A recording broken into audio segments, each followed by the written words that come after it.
Say hi. Come say hi to everyone. Hi, guys. I'm back. And yeah, so I know that you guys, most of you know that I'm back and are as happy for me as I am for me. Oh, it's so nice to see my kitties again.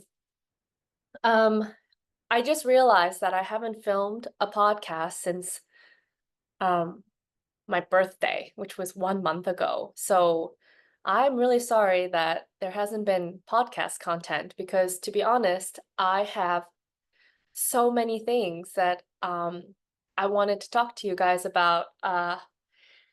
It's just been really hard to find the energy to sit down and put it all together for you because, as many of you know, I was on the struggle bus, the Italian struggle bus, for like 2 months. So, anyways, I promised that I would talk a lot in this podcast about my dance career. But as usual, a lot of you who follow me don't dance. But as usual, I always say that dancing is like a microcosm for life. And it has taught me so much about the truth of life than I ever expected that any activity would. And anyways, so whatever you hear in this podcast, even if it's about dancing, I really hope that you will be able to relate to it, even if you're not a dancer. But I know that also a lot of you are wondering um, about my situation, and I got so many messages after I left Italy, like what about your partner? How like did you guys split? Did you guys break up? So I got like so many messages like that. So I think I will talk a little bit about that as well, so you guys know what's going on with me. So this is kind of going to be like a dance update, life update kind of podcast. But anyways, yeah, I don't even know where to begin. So let's just begin with the logistical things. For example, my partner is still my partner, and we have some good news. Well, we had some good news a week ago before I left, that he was approved for an expedited emergency visa interview. He'd finished getting together all his documents to present new evidence to the consulate, which took a really long time because it's Italy and it's like August, which means everything's shut down. And once that finished, we reapplied for an interview.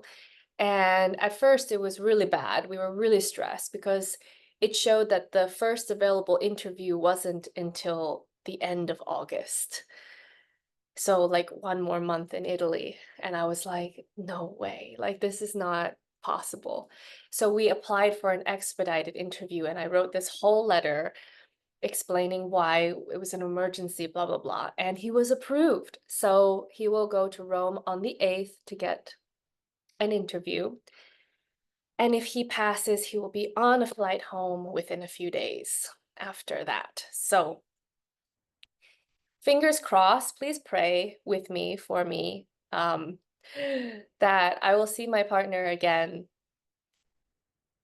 in like 2 weeks' time.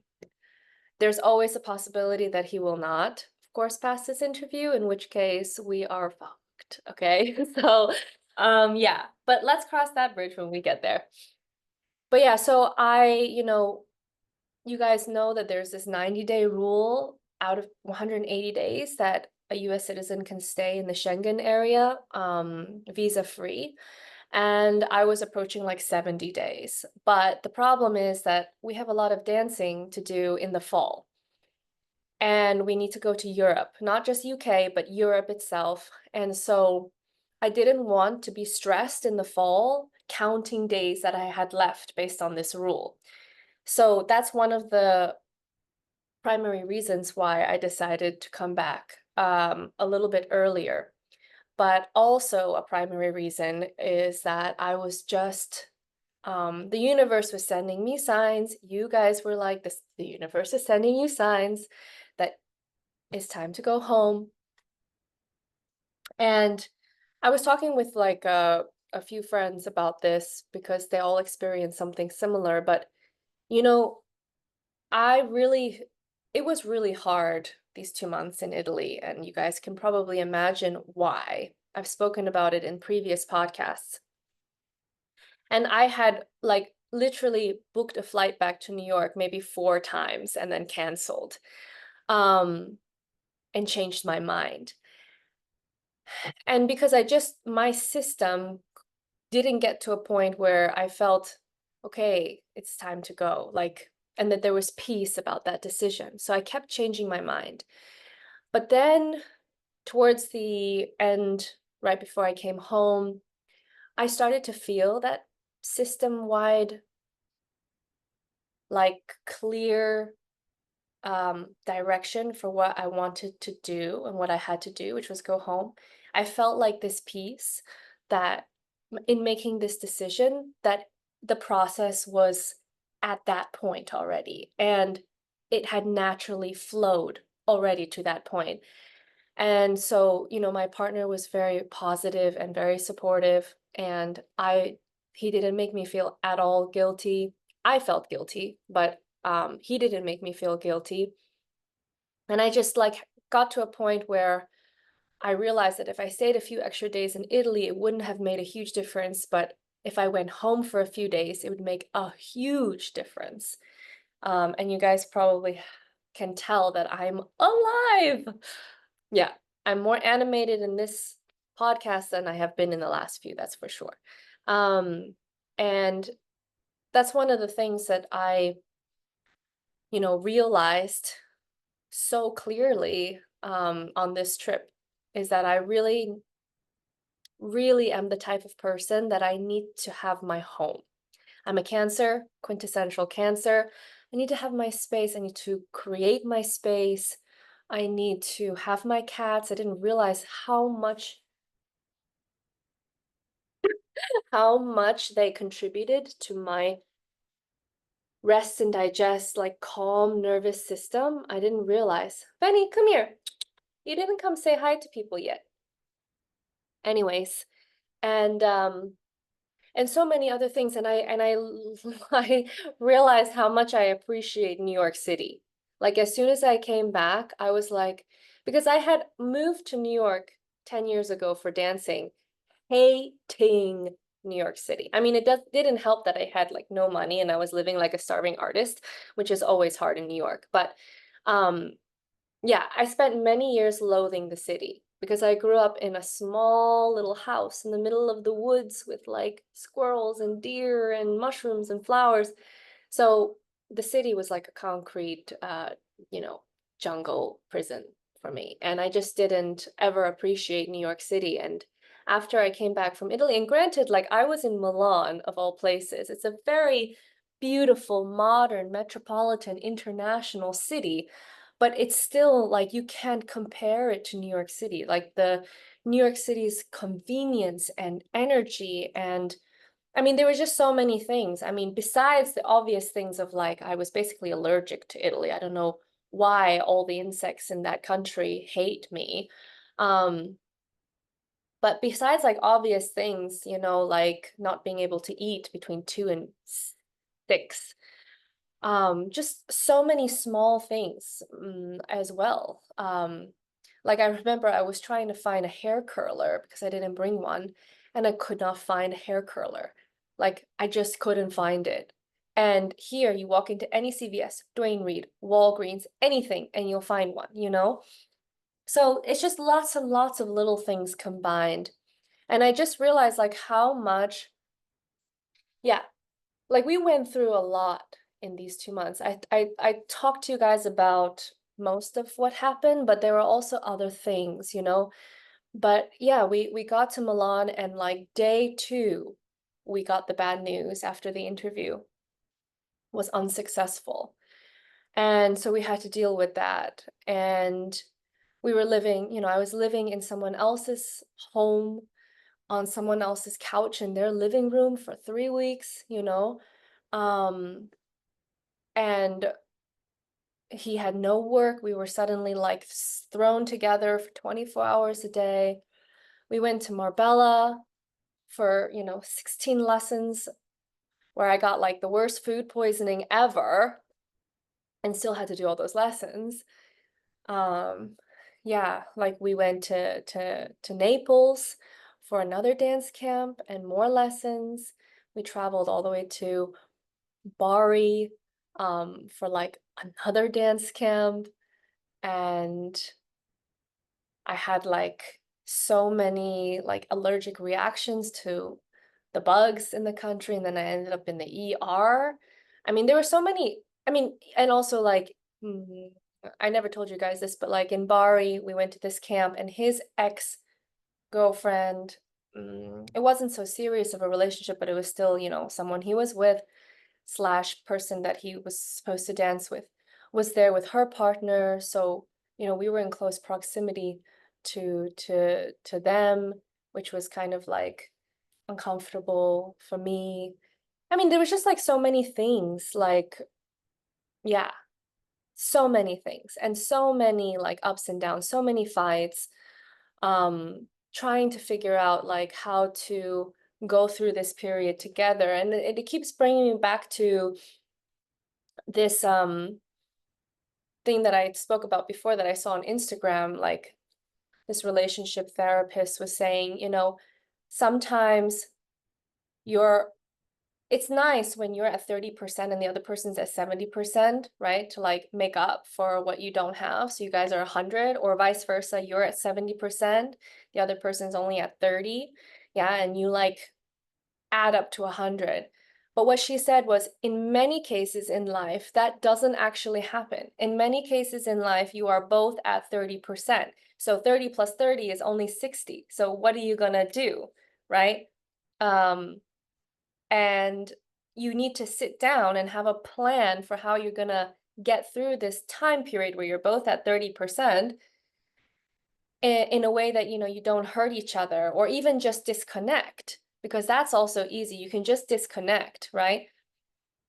So when we first, like slowly over the last 2 months, we've been learning about this, how to actually have a plan for that. But this is gonna bring me a little bit into the dancing now. But a lot of the topic that we've been exploring recently in classes and things like that is the topic of self-confidence, right? Self-pride, self-love, self-grace. I mentioned in my stories, but there's small differences between each of these things. Self-confidence, this is my opinion, by the way, so don't take this as like gospel. But self-confidence has to do with, confidence in general has to do with your skills or capabilities. So like if I'm confident, that means I'm confident that I can execute what I want to execute. Like I have the capability or the skills to be able to do what I want to do. So when you say to someone like, oh, I have confidence in you, it means you can do it. You can do it. Self-love has more to do with self-esteem. So that's different from self-confidence. Self-esteem is how much you truly value yourself as a human being. This is independent of your skills or your capabilities, your expertise or your accomplishments. This is like, do you have value as a person in general? This one is really tough, and that has a lot to do with the inner child. I've spoken about that. And then self-grace is how much compassion you have for yourself, how much you can forgive yourself for your imperfections, your mistakes from the past. Um, and self-pride is, how proud you are of yourself for who you are, what you've gone through, what you have accomplished, what you have learned, like everything about, how you got to where you are today, the pride that you have in that. So those four things are a little bit different, but they're all related. Yeah. So like each one feeds into another. So sometimes when I speak in this podcast about like confidence or something, you know that that relates to self-pride and also self-love and also self-grace, etc. Yeah. But anyways, so I've always struggled a lot with these things in dancing. I know that it doesn't seem that way, especially when you look at my Instagram, especially if you were following me in the first few years prior to, my personal life imploding and stuff like that. But I was very good at creating this facade that I was a very confident, very proud, obviously borderline arrogant, not borderline, just arrogant actually. That I was very like, I loved myself. I was very good at creating this facade and then presenting that to the outside world. And I did that, in my business. I did that also in my life, in even towards my husband, ex-husband.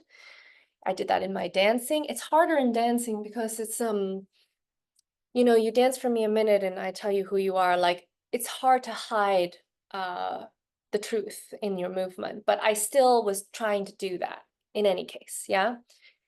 But I always struggled with confidence. Like I think part of it had to do with the fact that I started very late when I was 21. You guys know this. Um, I spent most of my career trying to prove to myself and to the rest of the dance world that I was good enough to be called a professional. And even now, like when I think back, and I struggle with that always. Like even now, when I think back to the fact that I was a Rising Star finalist, 4 times in those majors, it doesn't even sound like me. I can't even recall the sensation of having done that, being in that, because it doesn't seem real, because I still struggle a lot with this feeling of like, I don't deserve to be where I am. I don't deserve to be called a top dancer or a top professional dancer. Um, you know, there's still a part of me that is like, I couldn't have, it's true that I couldn't have done it without my partner, but I think a part of me is interpreting that as I did it because of my partner.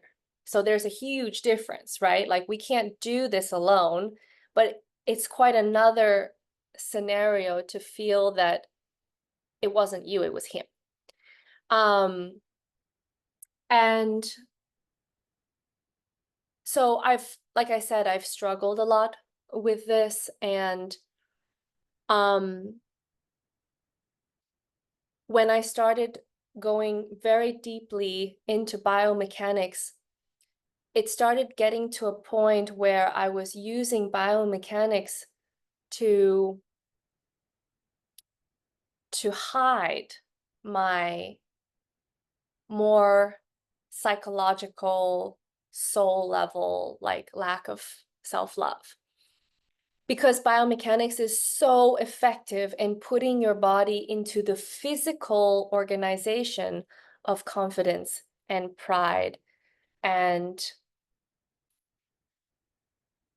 it was, I maximized it so much, which is part of why I'm quite confident in my expertise in biomechanics. I really maximized it and optimized the biomechanics to the point where my body was confident, but it didn't connect with my mind. So I suffered a lot emotionally and psychologically as my body was continuing to grow. The disconnect between how I felt and what I thought about myself and what was actually the case that was physically going on, that separation grew more and more and more.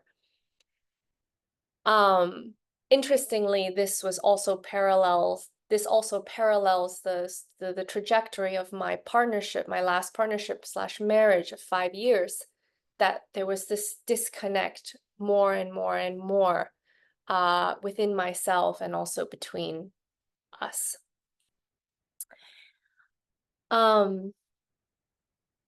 So as you guys know, I have a therapist now. I probably should have had him much earlier, Ruud Vermeij.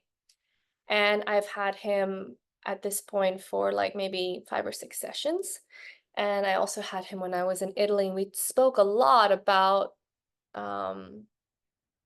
these insecurities that I had and my struggles with confidence as a dancer. And I spoke about this in a previous podcast, but I was never successful at separating who I was from what I did. Part of this is because of my upbringing, growing up in an Asian family, where my affirmations of being good and being attractive and being valued came from my external accomplishments, my external appearance as well, my level of skills acquired, and achievement. So I had a very achievement-oriented upbringing. I spoke a lot about this when I talked about the inner child, so you guys can go back to the first few podcasts. But yeah, I was never, long story short, I was never told how good I was because of my innate inner child strengths, my innate qualities that have nothing to do with what I was doing and how well I was doing what I was doing and who I was doing it with and who had chosen me and all of this stuff. And these innate qualities, like on a cognitive level, I can tell you what they are, like I'm an extremely forgiving person. I'm extremely compassionate towards the weak. I'm, animals, for example, I'm naturally very, very kind and nurturing.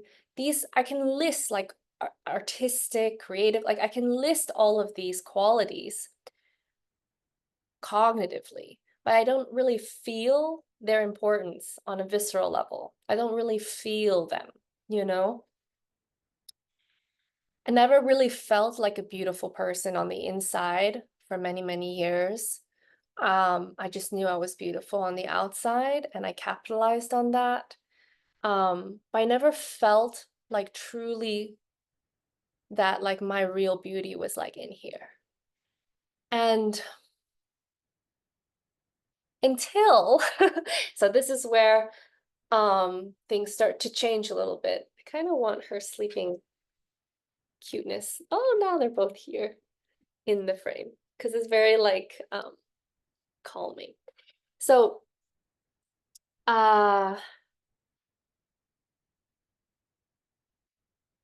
in these last 2 months in Italy,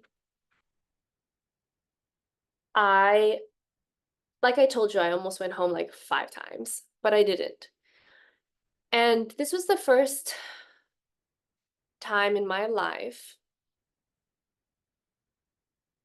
where I felt like I really was able to be, I'm getting emotional now because I'm quite proud of myself for this.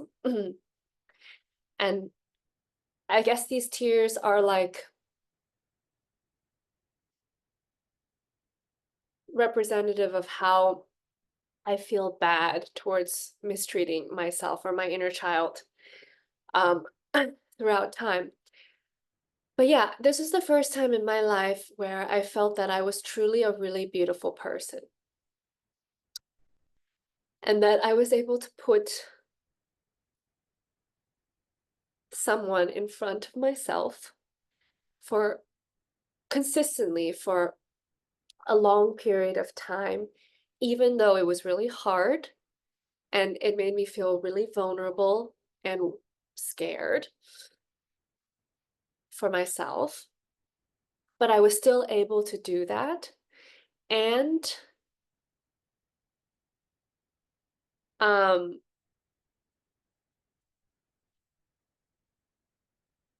it made me understand how much capacity I really have as a human being to love, to forgive, to consider selflessly. Um, and I think that this was the key. You know, when they say like things don't happen to you, they happen for you, I fully, fully, fully believe that that was the case for this trip to Italy. Because if I didn't have this experience, I wouldn't have realized, I wouldn't have really felt on a visceral level those innate qualities that I was listing before cognitively. I even have a poster where I wrote it down because, yeah, because I often forget that those are qualities inside of me. And they all came out when I was in Italy. And I know that, you know, I promised that I would talk to you guys about dancing, but this is getting there because the inner love, the inner confidence, the inner pride, the inner grace that you need to have in order to show who you truly are as a dancer, all of those things I didn't feel until I realized that I am truly valuable as a human being. That like I could lose everything. I could lose my business, I could lose my dancing results. I could stop dancing for because of an injury. I could lose my man, I could lose my partner, but I would still be that person that can be so unconditionally loving and supportive and kind and empathetic. And I will never be alone. There will always be, I will always attract people to me to support me and love me and help me. And remember when I was saying that like my inner child's fear is that, you know, she's not lovable because she's not perfect and she's, you know, mistake ridden and all of that. Well, I feel less and less of that fear that I'm not lovable. I actually, for the first time in my life, I feel very, very lovable. And it's very empowering because it gives me the confidence and the pride and the grace and the love that I needed, that I didn't have, which made me struggle so much in my dancing. Because who you are as a person, if you're brave enough to really show that on the dance floor, which I always was, I always wanted to, you know, like who you are as a person, you can see that when you dance. You can really see that. And I never went into dancing with the mindset that I didn't want to be a real artist and show who I really am and express authentically who I really am. I wasn't raised in the dance world that way. So, you know, I'm out there to share my truth. This is what I have done in all aspects of my life. This is what the podcast is about. You know, this is why I began the podcast. Anyway, so long story short, something shifted. Something shifted for me because of this trip, during this trip, now that this trip is over.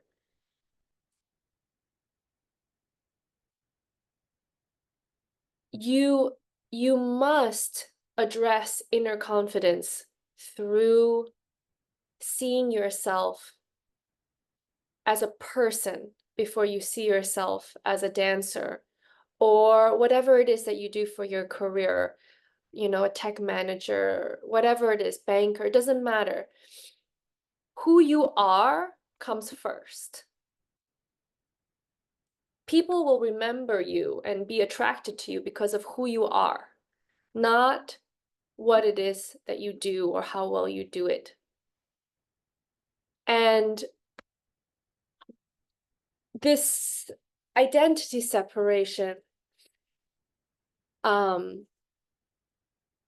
is a really big deal, especially if you're a dancer. And the reason is because when you're a dancer, you're an artist, and as artists, we tend to completely identify with our art. I watched the Celine Dion documentary recently on Netflix, and I highly recommend it. It's very good. And Celine Dion was talking about how she was diagnosed with stiff person syndrome, which causes muscle spasms. So it was affecting her ability to sing. She wasn't able to do what she loved anymore the same way. And it was so heartbreaking to watch her be in so much pain.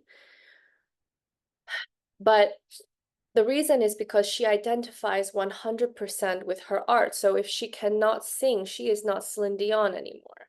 Now that's really common for athletes. That's very common for artists, but it's not necessarily so healthy because, you know, I'm me. I'm Jessica. Dancing is what I do, but it's not who I am. And I guess I'm very lucky because I have a life prior to dancing. I have friends outside of dancing. I have skills that can help me to flourish in other ways, to express myself in other ways. So I'm quite lucky in that, but it's still hard. You know, you guys know how important dancing is to me. It was who I am. It's been who I am. Like I feel like when I found dancing when I was 21, that's when I was born. That's when my life started. Not, you know, when I actually was born.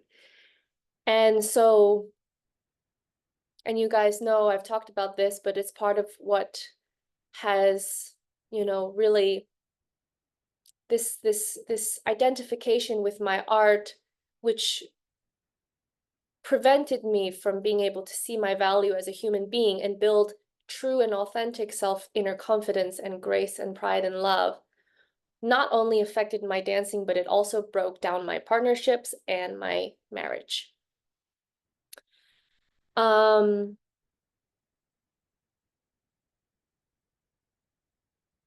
yeah. Oh my God, where am I going with this podcast? I don't have scripts when I make these podcasts, so I just speak to you like I'd be speaking to like my friend or something. So if there's like a lag or something is going on a tangent for a really long time and you're like, when is she gonna bring it back? I apologize because uh I don't plan these podcasts. And I hope this one's gonna be under an hour because yeah, but there's just a lot to say. There's a lot to say. I I think that, you know, about a year ago, I started to expand this program to include more mind in addition to body and to really focus on this mind-body connection. That's when I started to speak about the inner child, shadow psychology. That's when I started to work on biomechanics as an applied philosophy, starting this podcast, working to really help my clients more holistically.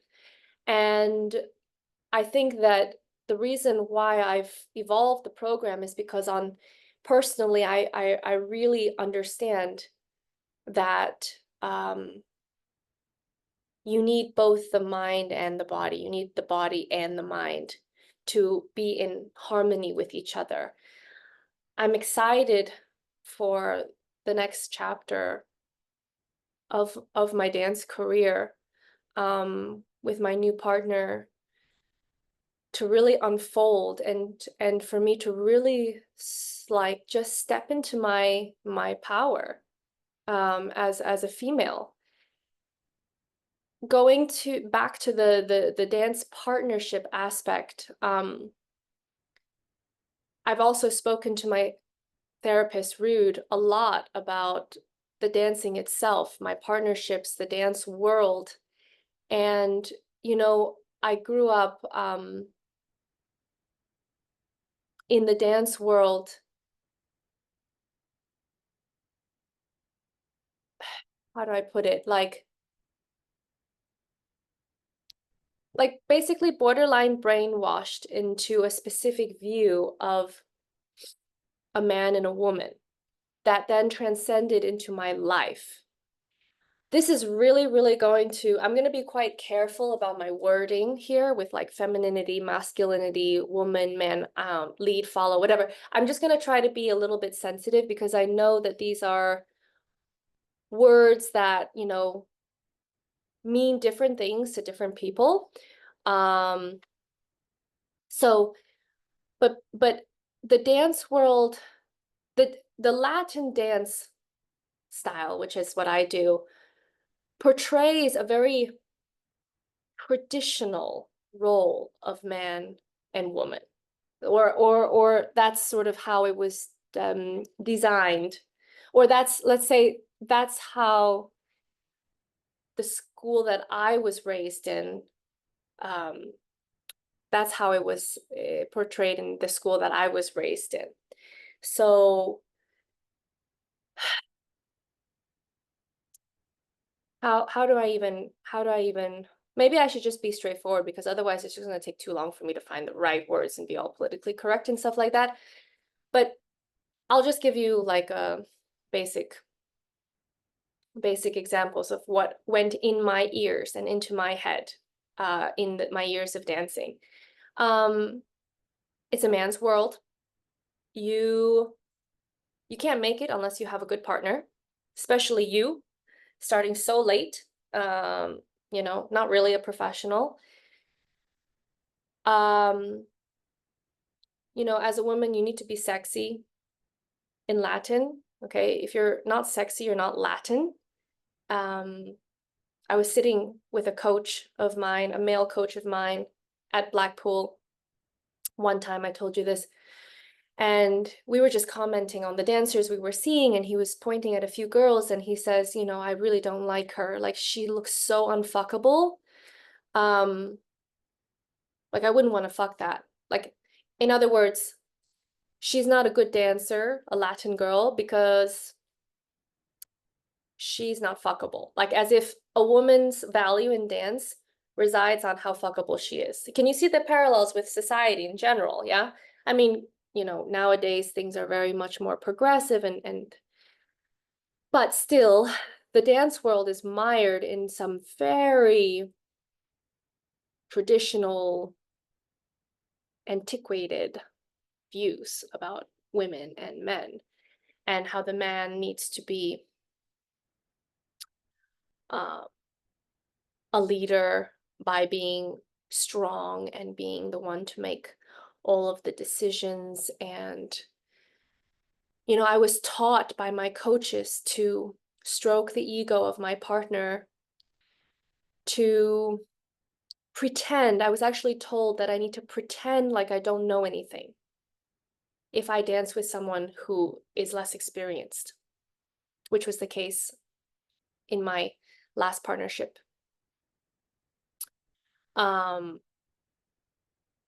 That I was also told before I met my last partner, before I met my ex-husband, that he was he likes to be dominant. So he might have issues with me because somehow, because my reputation prior was also that I was quite dominant as a woman, but that was portrayed as a bad thing. So like, I was told to be careful. I need to change myself because my partner likes to be dominant.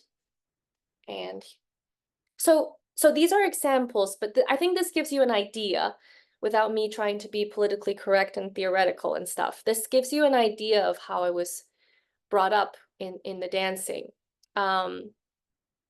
Like, it's okay for you, like at the studio, you'll see men yelling at their girls and criticizing their girls, and that's fine. But if a girl is seen as yelling or criticizing her man, that's suddenly a bad thing, because that's not feminine. it's feminine, it's masculine enough for a man to be yelling at his girl, but it's not feminine enough for the girl to not be meek and to yell at him. And when I was talking to Rude about this, and specifically like some of the comments about like the fuckability of girls, and he was just like fuming. Like he was like, I know I'm talking now about my personal opinion, and and this is not what our therapy is for, but I just have to tell you my personal opinion. I mean, Rude is very educated, he's very progressive. Um, and we talked about, so he was fuming, he was so angry because he's experienced this a lot also, like when he works with his couples or he goes around the world and listens to lectures and watches people. Like I'll tell you one thing that happened in the Bari camp. I don't think I'm going to name any names. So there was one lecturer, it was a male lecturer. He was lecturing with his wife. So they were dancing together way back when. Very famous, okay? I'm not going to name names. And he was saying, they were doing Paso Doble on the stage, and he was saying like, how did he say it? He was like, okay, so, when you guys take your wife, and then he said, when you guys take any other girl, I'm not remembering this well. Crap, I really should have remembered it because it's such a classic example.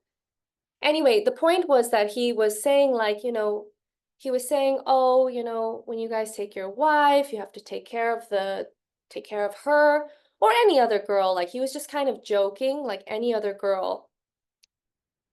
And everybody started laughing. And then there was another teacher who was watching, and she was like, go. And then she said the name of the guy who was lecturing. So everybody was like laughing and making a joke about this comment that he made about like basically, playing with other girls too, entertaining other girls as well as his wife. And I just was like, wait a second, because I started laughing for a second, but then I was like, wait a second, if I was his wife, I would be so pissed. Like, it's so degrading. It's like, go, like this, people are like laughing, like, yay, like you can have your wife and all the other girls. And people were like laughing and clapping. And I'm just like, but why? Like, what is this? This is weird. So anyway, that's just a little example. But the point is that Rude and I were speaking a lot about the dance world still being very antiquated. And it got me to realize something, which is that, well, Rude said to me, he's like, you've been made to think that your qualities of ambition,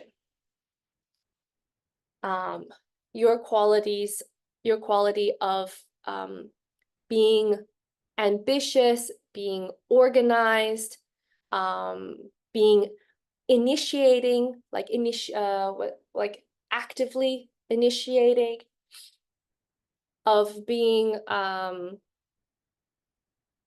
disciplined, like all of these qualities that make you a very strong person, strong personality, strong woman. You've been somehow made to think that these qualities are not good. But that's actually not true. When you enter your defense mechanisms, and I've talked to you guys about that, when I'm afraid of not being perfect or making a mistake and I become blaming or aggressive or like defensive, when you do that, that's not good. That's not strong, right? That's actually weak. But your innate qualities that make you go-getting, ambitious, disciplined, organized, proactive, all of these things, those make you strong. Those are your strengths, And he was like laughing because he said, like, knowing you, I just think that you're a strong woman in the wrong industry. You're just in the wrong industry. That's what he said.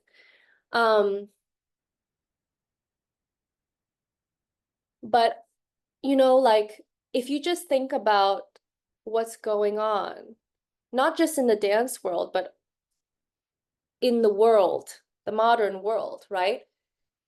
Like women are getting stronger. We don't need physical protection like we did in the hunter-gatherer days from men. We don't really need financial protection anymore like we did for hundreds of years. You know, the role of the man is becoming more elusive now in modern day than ever before, right? And I was joking on Instagram recently, like now we need emotional protection from our men, right? And they're not really not many of them are, you know, it's hard for men to hold emotional space and to decipher emotions, and this is not their forte. But my point is that women are getting really strong and they're evolving. Why? Because we've been repressed for so long. This is my theory. This is just a theory, okay? But I feel like women are evolving because we've been repressed for so long. It's been a man's world for so long. But have men evolved?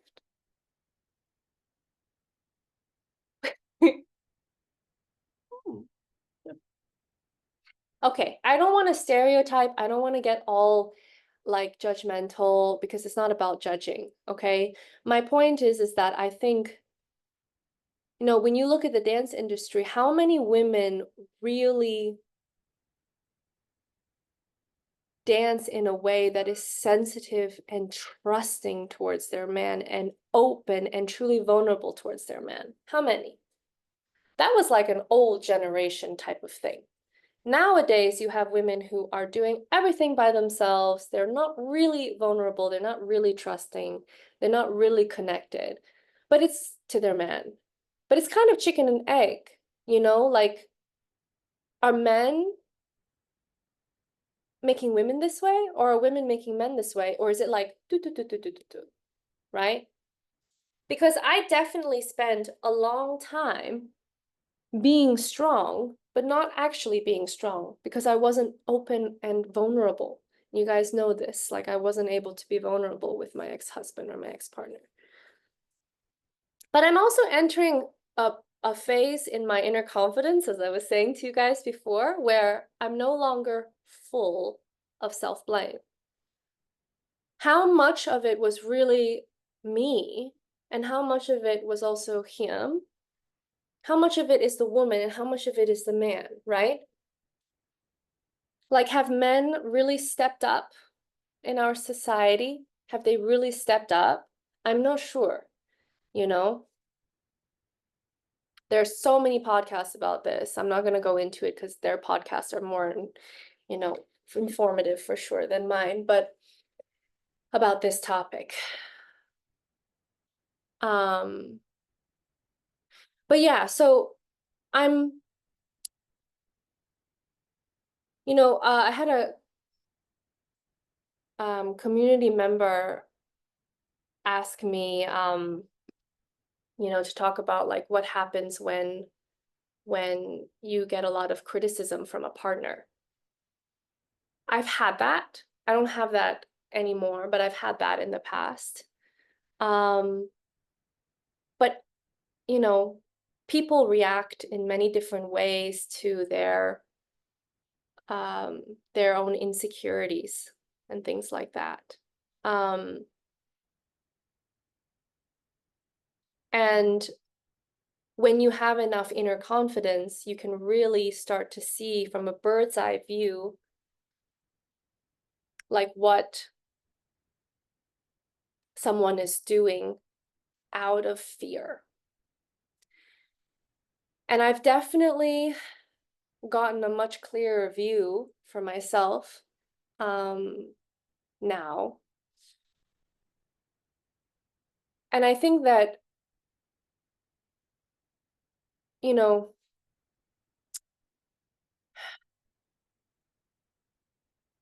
where do I even begin with this?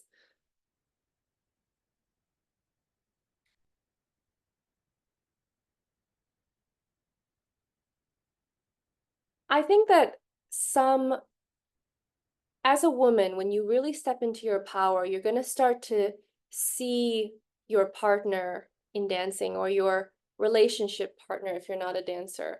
You're going to see them with a very, mm, with a non-fear based uh, perspective. So, like, and that's going to inform how you teach them how to love you. We teach the people next to us. We're meant to teach them how to love us. But it's very difficult to do that if you don't have that non-fear based fear of not being loved, fear of not having a partner, you know,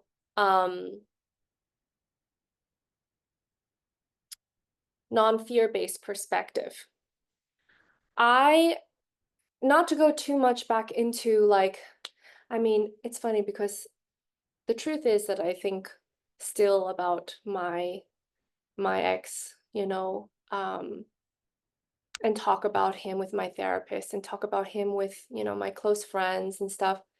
And I had a really good girlfriend, like, a month ago, I was talking to her about him, and I apologized to her and I said, like, I'm so sorry. It's been like a whole year. Like, I can't believe I'm still talking about him. And she goes, it's okay. If you weren't talking about him after a year, I would be quite concerned. And it just was so freeing for me. Like, I appreciated her saying that so much because I never would have thought about it that way. But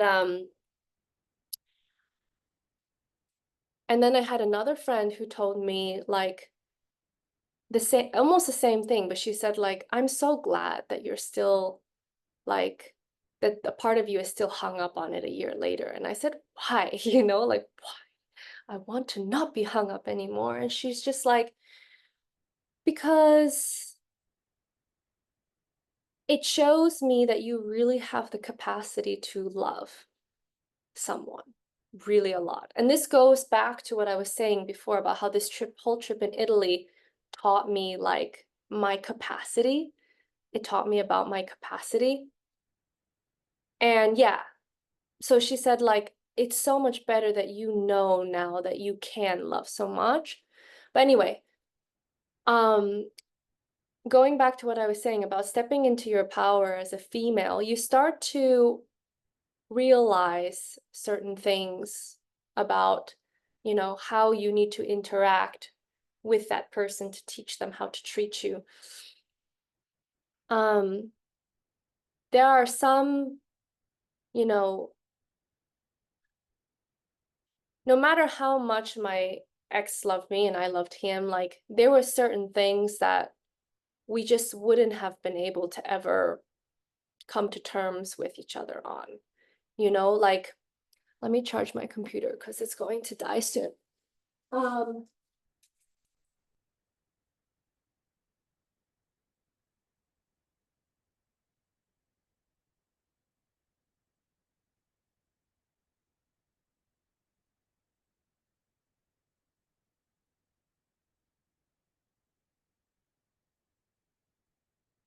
There we go. I don't want to get too much into it, but my ex is someone who needs to be dominant over his partner, over his woman. And the reason is because it's not that it's his nature necessarily, it's his upbringing, but the point is that he didn't feel good next to me ever. Because, and this is beside my antics, okay? This is when you put my antics to the side, which of course, like anybody would be uncomfortable when I'm so defensive and not vulnerable and aggressive and all of that. But he was uncomfortable. Me being me made him feel less of a man, less of a person, especially when I started my business and when I started to make more money. And, and he never quite owned up to that in a very authentic or vulnerable way, and addressed it, dealt with it, in a healthy way. Clearly, didn't deal with it in a healthy way. But yeah, this is a big issue,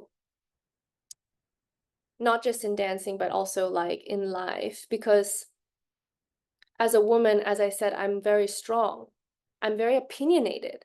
I'm very determined. I'm very ambitious. I'm very hardworking. I'm very disciplined. I'm very go-getting. I'm very initiating. And that, if that makes the person next to me feel less of a person, less valuable, then, they're not going to be happy with me. And I won't be happy with them. And in dancing, this is like a big thing, because we are not in competition with our partners. We're not in a competition. We are a team, you know? We are a team. And one of the things there are many things that I really appreciate about my partner. And even though we had a really hard time during this trip, and even though I saw the worst version of him possible, like the things that make me feel still committed to our partnership and to growing together in a relationship, is the fact that he doesn't feel less because I am a lot. I think I told you guys, like, from the very beginning when I met him and entertaining the idea of dating, I was quite like careful, even though I had these really strong feelings. One of the very first things I did was I took him shopping. Not like I took him shopping to buy him things, but I took him with me to shop for myself, because I wanted to see, like, if I pick all these expensive things and buy them, how would he react to that? How would he respond to that? Because with my ex, it really did not make him feel good. And I think I spoke about this in a podcast before. But he was very uncomfortable with the fact that I was making more money. And when I went out and spent money and he couldn't spend it on me or himself, he felt much less. And like, yes, my partner felt bad on this trip because he lost his job and he lost his home and he was living with his parents and his life circumstances changed. So he felt like shit. But he didn't feel like shit because of me. Because I was still working, or I was still going out to Milan, or I was able to go home to America and he couldn't. Like, I've been posting all these stories and he's been watching all these stories, and it must not be comfortable.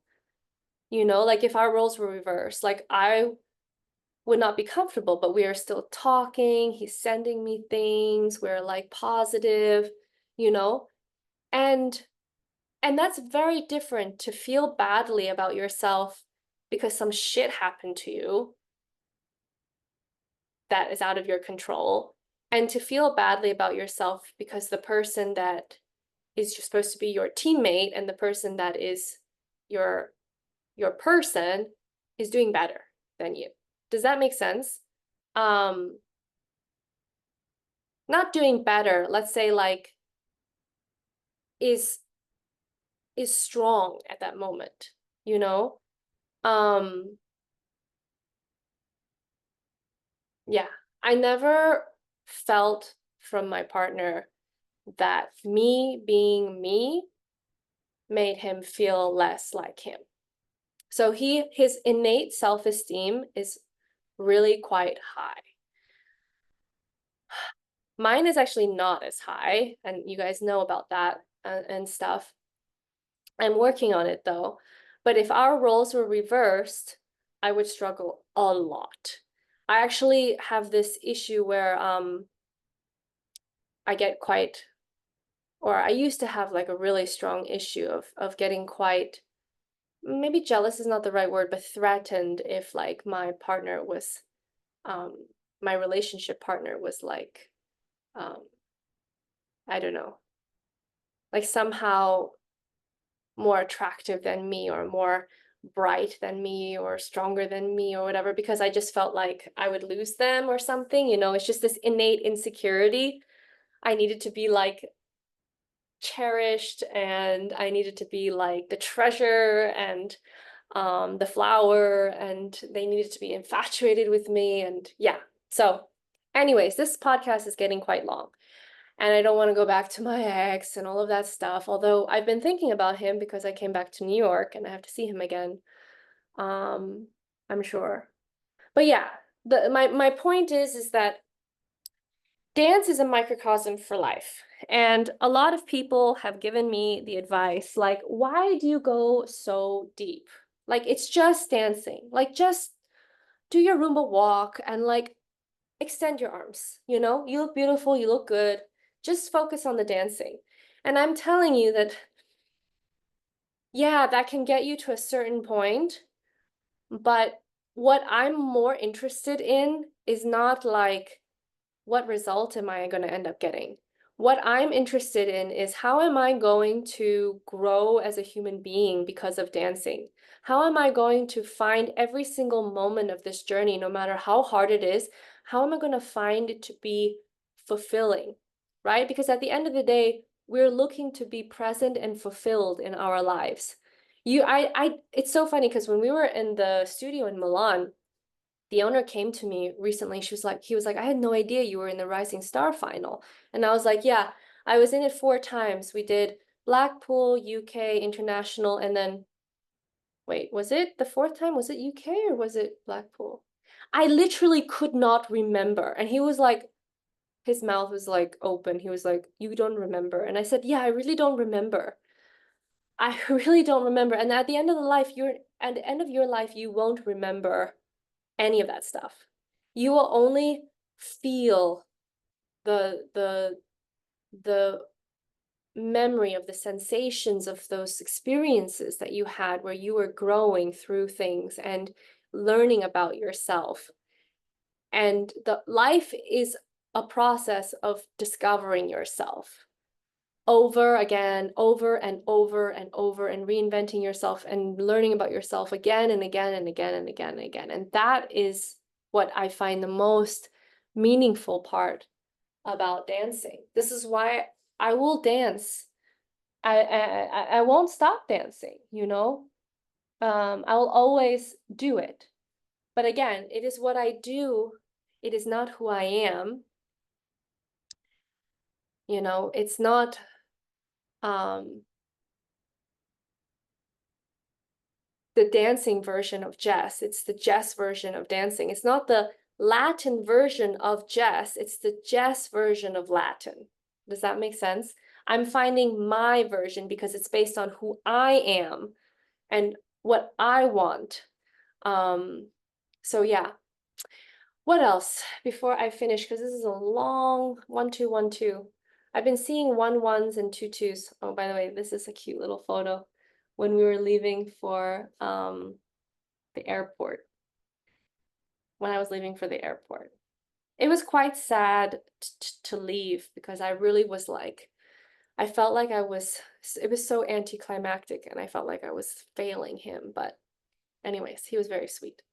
So yeah, I don't know if there's anything else that I can think of at the moment, but if there is, I will explain in another podcast.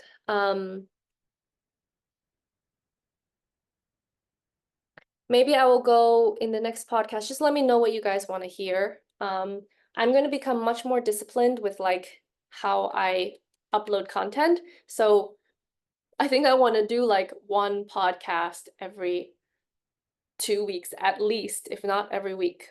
Let's see. I'm so happy to be home with my 2 babies. Sorry. Okay, guys, bye.